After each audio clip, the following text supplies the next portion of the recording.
নমস্কার বন্ধুরা, পৌরাণিক কথামালা চ্যানেলে আপনাদের সকলকে স্বাগত জানাই। বন্ধুরা, পুরো ভিডিওটি ভালো লাগলে একটি লাইক ও কমেন্ট করে সাবস্ক্রাইব অবশ্যই করে দেবেন।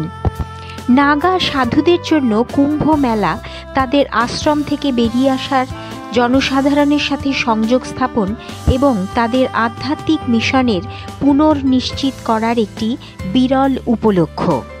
বন্ধুরা, মাথা থেকে পা পর্যন্ত ছাইয়ে মোড়ানো, জটিলভাবে বিনুনিযুক্ত তালা, কোহল রেখাযুক্ত চোখ এবং ত্রিশূল, ডমরুজ এবং কমণ্ডল বহন করা নাগা সাধুরা মহাকালে ত্রিবেণী সঙ্গমে প্রথম অমৃত স্নান বা পবিত্র ডুব গ্রহণ করার সময় ভক্তদের মন্ত্রমুগ্ধ করেছিলেন কুম্ভ 2025-এ।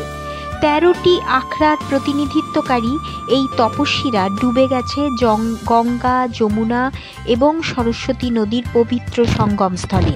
তাদের দেবতা ভগবান শিব তার সমস্ত মহিমায় মূর্ত করে। বন্ধুরা, আনুষ্ঠানিক স্নান, যা পুষ্য এবং পুনর্বাসু নক্ষত্রের অধীনে শুরু হয়েছিল, ভগবান গণেশের আমন্ত্রণের মাধ্যমে যা শুরু হয়েছিল, তারপরে বিস্তৃত আচার অনুষ্ঠান।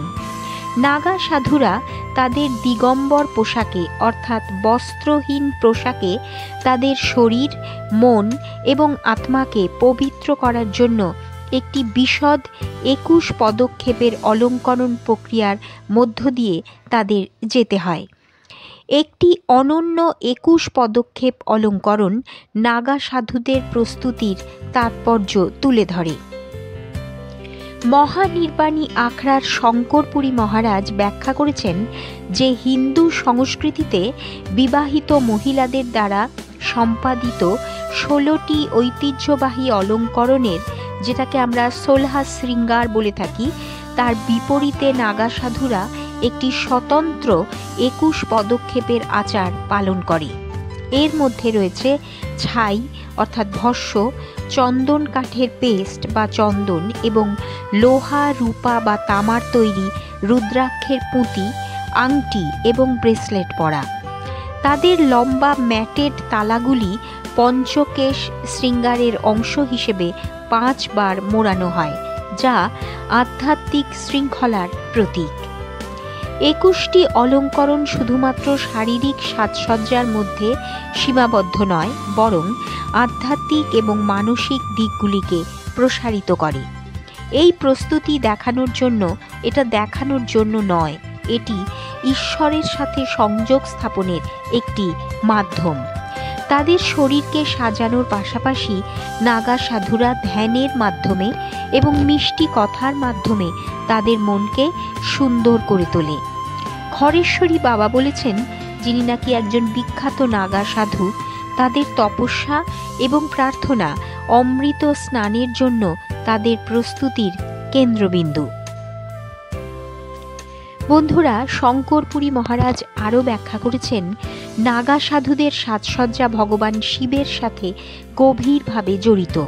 ছাই থেকে শুরু করে ডমরু পর্যন্ত, যা অস্থিরতাকে বোঝায়, যা মহাজাগতিক ছন্দের সাথে প্রতিধ্বনিত হয়, প্রতিটি উপাদানই ঐশ্বরিকতার সাথে তাদের সংযোগের প্রতীক। নাগা সাধুদের চেহারার প্রতিটি উপাদানই গভীর অর্থ বহন করে।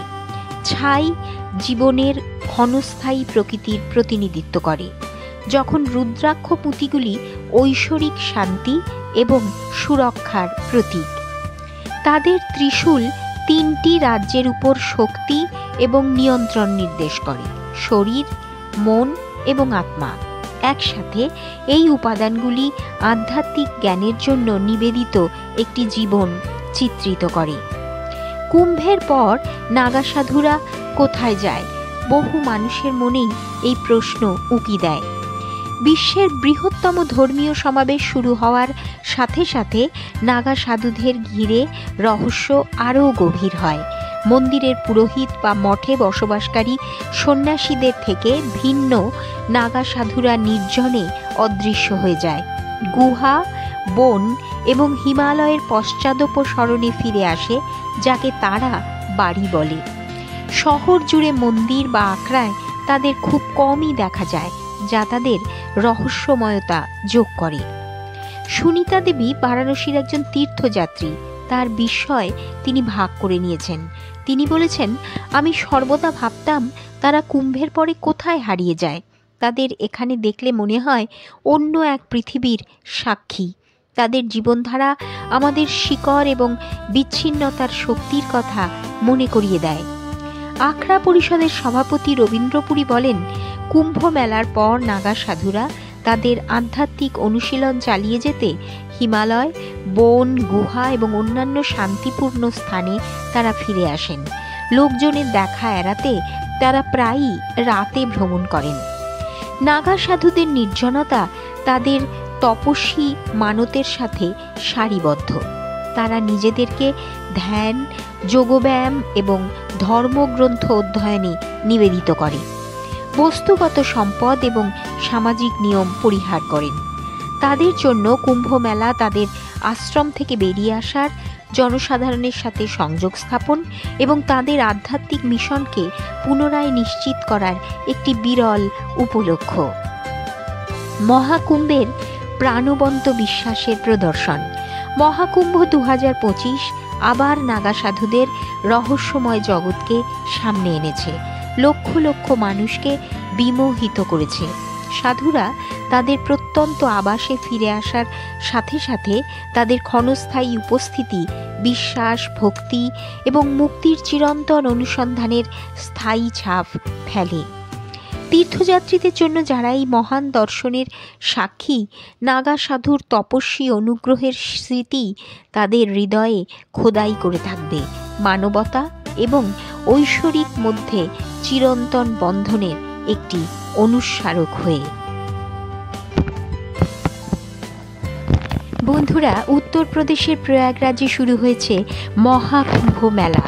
গঙ্গা, যমুনা, সরস্বতীর সঙ্গমে মহাকুম্ভ মেলায় এবছর 40 থেকে 45 কোটিরও বেশি মানুষ ভিড় করেছেন। ভক্তদের সঙ্গে সঙ্গে ইতিমধ্যেই প্রয়াগরাজে পৌঁছে গিয়েছেন সাধুরাও।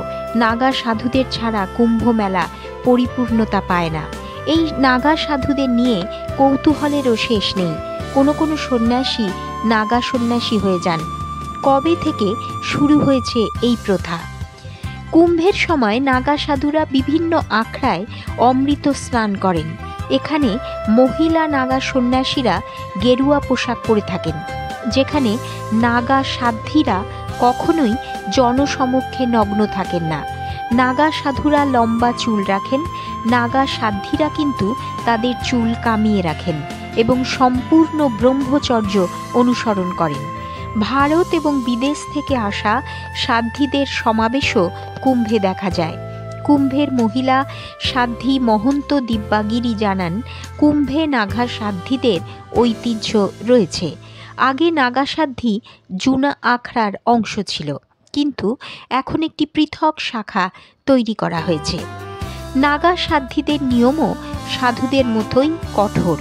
প্রতিবারের মতো এবারও সকল নাগারা অমৃত স্নানে অংশ নিয়েছেন, যা কুম্ভের সবচেয়ে বড় আকর্ষণ হিসেবে বিবেচিত হয়। দিব্য নাগা সাধুরা তপস্যা করে তাদের জীবনকে সুন্দর করে তোলেন। মৃতদেহ পোড়ানো ছাই ও গায়ে একচিলতে গেরুয়া বস্ত্রই তাদের পরিচয়। এছাড়াও কপালে ত্রিপুণ্ড, গলায় রুদ্রাক্ষ এবং হাতে ত্রিশূল তাদের উপস্থিতির আভাস দেয়। বেশিরভাগ নাগা সাধু শিব ও শক্তির উপাসক, যাদের অধ্যায় তাদের শেষের সঙ্গে শুরু হয়। একের পর এক তিনি তার পরিবার, আত্মীয় স্বজন এবং পৃথিবীর সমস্ত বিলাসিতা পরিত্যাগ করেন এবং নাগা উপাধি পান। এক কঠিন শৃঙ্খলা। কুম্ভে জুনা আখড়ার থানাপতি ঘনানন্দ গিরি বলেছেন, যারা সন্ত সমাজ এবং শঙ্করাচার্যের কাছ থেকে নাগা উপাধি পান তারাই নাগা থাকতে পারবেন। এর অর্থ, যারা নাগা দিগম্বর তারা সময় এলে ধর্ম প্রচারে এগিয়ে আসেন, কিন্তু যারা শ্রী দিগম্বর তারা সর্বক্ষণ দিগম্বর থাকেন। যে সাধক জীবিত অবস্থায় নিজ হাতে শেষকৃত্য করেছেন তার জীবনের উদ্দেশ্য কী? বইতে যোদ্ধা হিসেবে নাগা সাধুদের উল্লেখ কম থাকতে পারে, কিন্তু ইতিহাস সাক্ষী যে যখনই ধর্ম রক্ষার শেষ চেষ্টা ব্যর্থ হয়েছে, তখনই নাগা সাধুরা ধর্ম রক্ষার জন্য শুধু অস্ত্রই ব্যবহার করেননি, তারা জীবন দিয়ে বা নিয়ে ধর্মকে রক্ষা করেছেন। সনাতনকে বাঁচাতে নাগা সাধুরাও বড় বড় যুদ্ধ করেছেন। ইতিহাসে উল্লেখ আছে, অষ্টম শতাব্দীতে যখন সনাতন ধর্মের বিশ্বাস ও মন্দির ক্রমাগত ধ্বংস হচ্ছিল, তখন আদিগুরু শঙ্করাচার্য 4টি মঠ প্রতিষ্ঠা করেন। সেখান থেকে তিনি সনাতন ধর্ম রক্ষার দায়িত্ব নেন।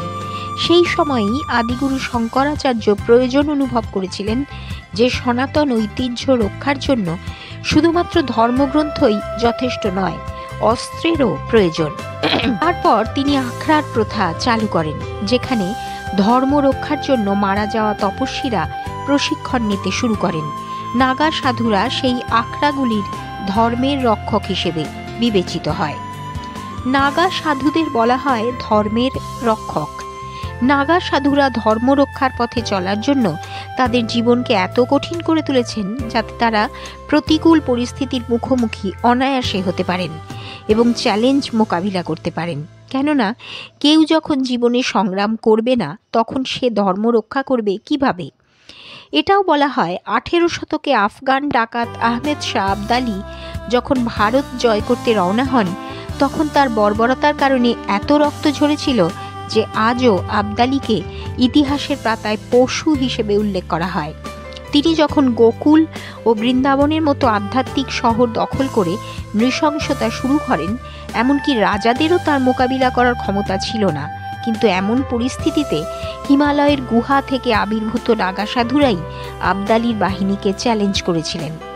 সেই সময়ে গেজেটিয়ারে আরও লেখা আছে, 1751 সালের দিকে নবাব আহমেদ খান বঙ্গ কুম্ভের দিনগুলিতে এলাহাবাদ দুর্গ আক্রমণ করেন এবং ঘিরে ফেলেন।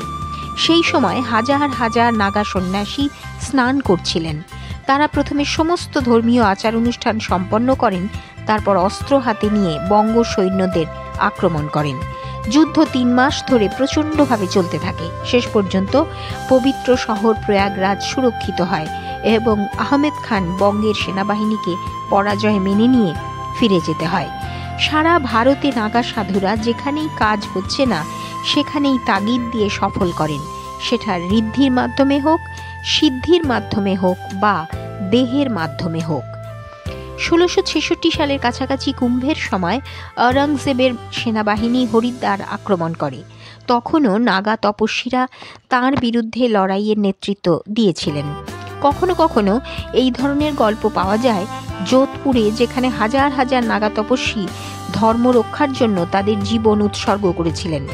কখনো কখনো হরিদ্বারে তৈমুরলংয়ের সময় সংঘর্ষের গল্প রয়েছে। নাগা সাধুরা ধর্মের জন্য সর্বদা কঠোর লড়াই করে এবং তাদের তপস্যা চালিয়ে যান। কিন্তু স্বাধীনতার পরে নাগা সাধুরা অস্ত্র না নেওয়ার সিদ্ধান্ত নিয়েছিলেন, কারণ আমাদের সাহসী সেনা জওয়ানরা দেশ রক্ষার দায়িত্ব নিয়েছিল। তবুও আজ এই সাধুদের তাদের গুরুদের দ্বারা অস্ত্র ব্যবহার করা শেখানো হয়। নাগা দীক্ষার সময় 2 ধরনের নাগা সাধু প্রস্তুত করা হয়। একজন দিগম্বর নাগা সাধু, অন্যজন শ্রী দিগম্বর নাগা সাধু। দিগম্বর নাগা সাধুরা কোটি ব্যতীত অন্য কোনো পোশাক পরেন না, যেখানে শ্রী দিগম্বরের কাছ থেকে দীক্ষা নেওয়া সাধুরা সম্পূর্ণ উলঙ্গ থাকেন। সবচেয়ে কঠিন শ্রী দিগম্বর নাগা সাধু হওয়া, কারণ তখন তার সমস্ত ইন্দ্রিয় ধ্বংস হয়ে যায়, যাতে সর্বদা বিরত থাকা এবং ব্রহ্মচর্য বজায় থাকে।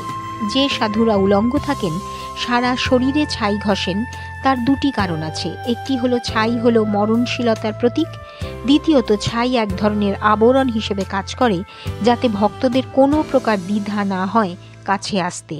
এমনকি কুম্ভের সময়ও নাগা সাধু তৈরি করা হয় এবং স্থান অনুসারে এই নাগা সাধুদের বিভিন্ন নাম দেওয়া হয়। প্রয়াগরাজের কুম্ভে যিনি নাগা সাধু হন তাকে নাগা বলা হয়, যিনি উজ্জয়িনীতে খুনি নাগা হন, হরিদ্বারে বরফানি নাগা হন এবং নাসিকে খিচাদিয়া নাগা হন। নাগা হওয়ার জন্য দীক্ষা নেওয়ার পরে সাধুদেরও পছন্দের ভিত্তিতে পদ দেওয়া হয়। এই সাধুদের কোতোয়াল, পুরোহিত, বড় কোতোয়াল, ভাণ্ডারী, কোঠারি, বড় কোঠারি, মহন্ত এবং সচিবের পদ রয়েছে। এর মধ্যে সচিবকে সবচেয়ে গুরুত্বপূর্ণ মনে করা হয়। নাগারা আখড়ার আশ্রম ও মন্দিরে বাস করেন। এছাড়াও কিছু নাগা সাধু পাহাড়ের গুহায় তাদের জীবন কাটান। আখড়ার নির্দেশ অনুযায়ী এই সাধুরা পায়ে হেঁটে যাতায়াত করেন। এ সময় তারা কুঁড়ে ঘর তৈরি করে ধুনিও দেন। নাগা সাধুরা যে ছাইয়ে নিজেদের গুটিয়ে রাখে তা কখনো অন্ত্যেষ্টিক্রিয়া থেকে তোলা মৃতদেহের ছাই, আবার কখনো তারা যে ধুনির সামনে বসে থাকেন তার ছাই ঘষেন। যখন ঐতিহ্যগুলি সম্পূর্ণরূপে জানা যায় না, তখন বিভ্রান্তির কারণে বিভিন্ন ধরনের অনুমান তৈরি হয়, যার মধ্যে প্রধানটি হলো নাগা সাধুরা নগ্ন এবং এই সিরিজের সন্ন্যাসীরা আসে যারা এই নাগা সম্প্রদায়ের সঙ্গে যুক্ত। তিনি নাগা সাধুদের মতো নাগা সম্প্রদায়কেও অনুসরণ করেন।